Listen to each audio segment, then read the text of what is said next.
What's up? So for today's video, nagdakog sunda kay panigbas ko ni sa mga tao nga tapulan kaayo.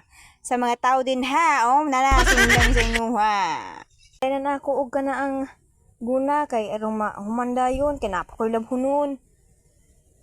Kugyan kaayo ni si Kwan ay charot.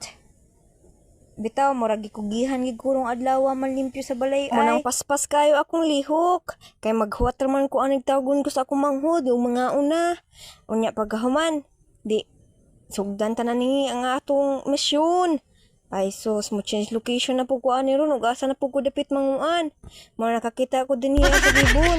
Dinhiya na po ko magsugod og haras. O kana ubusan na din hatanan.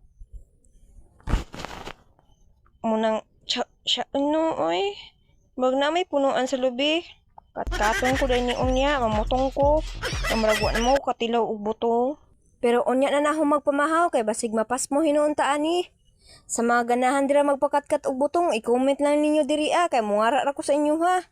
Pwede man sad mungari na lang mo sa balay, arong nasad ko'y lingaw diri Sa mga dili mo tuo diha nga di ko kabalo mo katkat, ayaw sad mo tuo. Di man pud mo kakaon. Nagpapansin na din ang manghod sa kuha kay gusto daw niya mo shoutout diri sa video nga basig makit-an siya sa iyang ex kay wa pa daw siya ka move on.